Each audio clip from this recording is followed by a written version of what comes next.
Hello and welcome to the English class of Aryabhat International School, Barnala. So in this section of English today we will read class 10th chapter Glimpse of India, chapter number 7, Glimpse of India's part 3, Tea from Assam. As we know that Assam is famous for its tea, so we will read the lesson and we will gain knowledge about more about tea plantation in Assam or how they cultivate tea plantation. So let's start reading. So this is written by Arup Kumar Datta. Pranjal, a youngster from Assam, is Rajveer's classmate school in Delhi. Pranjal's father is a manager of tea garden in Upper Assam, and Pranjal has invited Rajveer to visit his home during the summer vacation. And it is a part of Glimpse of India.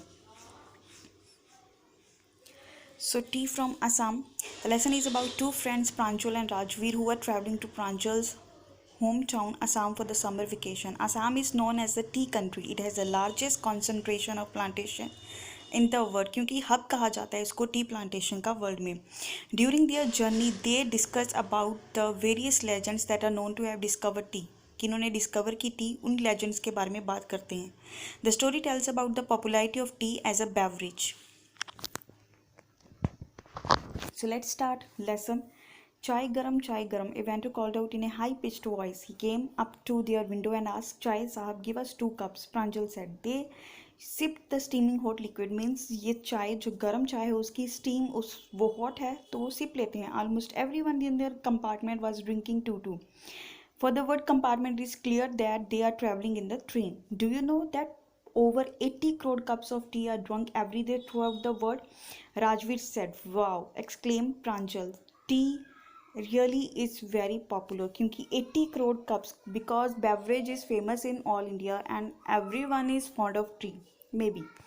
So this is a picture describing how tea plantation is occurred in Assam. Word meanings: paddy fields, a field where rice is grown. Backdrop, lie behind or beyond, serve as a background to. As far as eye could see, जहाँ तक आँख देख सकती है, for a long distance. Dwarfing, close to seem small or insignificant in comparison. Sturdy, strong, amidst, in the middle of. The train pulled out of the station. Train station से चल चुकी है. Pranjal buried his note in his detective book again because he is fond of reading detective book. Rajveer too was a darn fan of detective stories, but at the moment he was keener on looking at the beautiful scenery because he wants to enjoy the scenery of the Assam. It was green everywhere. Rajveer had never seen so much greenery before. Then the soft green paddy fields gave way to tea bushes. क्योंकि चाय की खेती भी वहाँ पे होती है और टी बुशेस भी वहाँ पे उगती हैं. It was a magnificent view. Against the backdrop of densely wooded hills, a sea of tea bushes stretched as far as the eye could see. Wooded hills means घने, जिसको हम फॉरेस्ट कहते हैं. समुंदर की तरह जो लग रही थी ऐसी टी बुशेस, मतलब खेती जो थी चाय की, वो इस तरह फैली हुई थी कि जहाँ तक नज़र जाती है आपको सिर्फ वही नज़र आती है. Dwarfing the tiny plants were tall sturdy shade trees, and amidst the orderly row of bushes busily moved doll like figures. वो ऐसे लग रहे थे जैसे, क्योंकि उनकी शेप बराबर होती है, in the middle of rose of bushes, तो वो ऐसे लग रहे थे, ऐसे स्टडी खड़े थे जैसे डॉल लाइक फिगर्स खड़ी होती हैं, क्योंकि वो एक ही शेप में होती हैं. और बिजीली मूव मतलब इतना ज़्यादा बिजी होता है वो एरिया, क्योंकि वहाँ पे काम करते रहते हैं टी प्लांटेशन में. वो बिजी होता है क्योंकि वो सारा घना होता है, एक दूसरे के बीच में कंजस्टेड होता है वो सारा एरिया. बिलोइंग, मूविंग और flowing outwards. Concentration, cluster means web, hub भी बोल सकते हैं इसको. In the distance was an ugly building with smoke billowing out of the tall chimneys. Billowing, moving और फ्लोइंग आउटवर्ड, जिसमें से स्मोक निकलती है. ठीक है. Hey, a tea garden. This was a tea garden. Rajveer cried excitedly. Pranjal, who had been born and brought up on a plantation, did not share Rajveer's excitement. क्योंकि प्रांजल तो उसी जगह का रहने वाला है, तो he did not enjoy Rajveer's excitement. On this is a tea country now, he said. Oh, this is a tea country now means they had reached Assam. Assam has a largest concentration, मतलब एक बड़ा सा hub है, cluster है of plantation in the world. You will see enough gardens to last you a lifetime. Lifetime में आप इतने ज़्यादा gardens और किसी भी वर्ल्ड में आपने किसी भी जगह नहीं देखे होंगे. Now here Rajveer is discussing with Pranjal about he has been reading as much as I could about tea. Tea के बारे में उसने काफ़ी नॉलेज गेन की है with the reading. No one really knows who discover tea but there are many legends. What legends? Now Pranjal is asking from Rajveer that what kind of legends, which legends? Well, there is the one about the Chinese emperor who always boiled water before drinking it. One day, a few leaves of the twigs burning under the pot fell into the water. Means they were tea leaves who fallen into the water, giving it a delicious flavor. उस water से को उन leaves ने एक delicious flavor दे दिया. It is said that they were tea leaves. कहा जाता है कि वो क्या थे? Tea leaves. Tell me another. Scoff Pranjal means in a funny tone वो प्रांजल को बोलते हैं कि मुझे और भी बताओ. We have an Indian legend too. हमारे पास एक इंडियन लेजेंड भी है. बौद्ध धर्म and ancient Buddhist ascetic means characterize by severe self discipline. जो अपने आप को तप करते हैं, जो मतलब बाहरी दुनिया से बिल्कुल एब्सेंट हो जाते हैं, उनका कोई नाता नहीं रहता. टिपिकली फॉर रिलीजियस रीजन, मतलब बुद्ध धर्म से वाले. बुद्धि कट ऑफ हिज आईलिड्स. वो अपनी आईलिड्स कट कर देते थे because he felt sleepy during meditations. 10 T plants Guru out of the eyelids. 10 tube plants, 10 grew out of the eyelids. उनकी eyelids से उग चुकी थी. The leaves of these plants when put in hot water and drunk banish sleep. कहते हैं उनकी eyelids से जो भी leaves ग्रो हुई थी, उन लीव्स को जब हॉट वाटर में दिया गया तो banish means get rid of. Sleep से उनको छुटकारा मिला.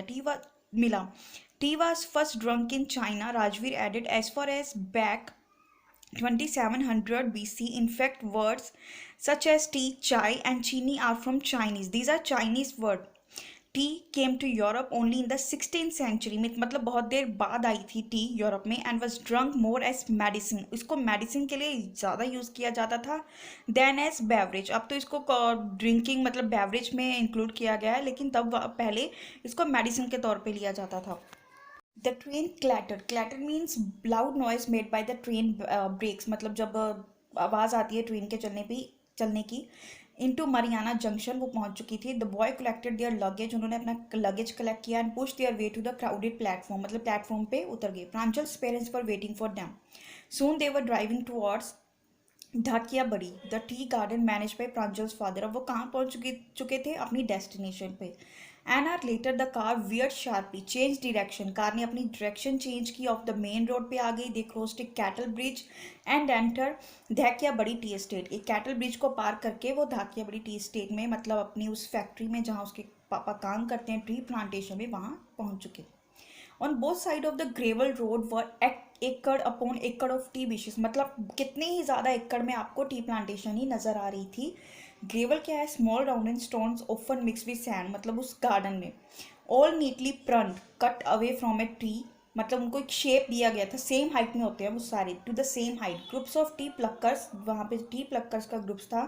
With bamboo baskets on their backs wearing plastic aprons for plucking the newly sprouted leaves. Sprouted leaves मतलब जो फ्रेश लीव्स थे उनको वो प्लक कर रहे थे और अपने बास्केट में इकट्ठे करते जा रहे थे. Pranjal's father slowed down to allow a tractor. Pranjal के पापा ने एक ट्रैक्टर को गुजरने दिया वहाँ से. ट्रैक्टर उसको pulling a trailer load of tree leaves, जिसपे लोड थी tree leaves to pass. This is a second flush और स्प्राउटिंग पीरियड. वो कहते हैं कि इजंट इट मिस्टर बारुआ, मतलब राजवीर पूछ रहा है प्रांजल के फादर से कि ये जो सेकेंड मंथ चल रहा है, सेकेंड पीरियड है, स्प्राउटिंग पीरियड है, मतलब टी प्लांटेशन का. It last from May to July and yields the best tea. May to July से ये होता है और बेस्ट टी इस सीजन में उगती है. This season is best for tea plantation. You seem to have done your homework before coming. और उनके फादर पूछते हैं कि प्रांजल फादर सरप्राइज में कहते हैं कि यहाँ आने से पहले तुम अपना होमवर्क करके आए हो, मतलब पूरी इंफॉर्मेशन लेके आए हो. Yes mister Barua, Rajveer admitted. By hope to learn much more where I am. कि मुझे और ज़्यादा सीखने को मिलेगा यहाँ पे. So this was a lesson about tea from Assam.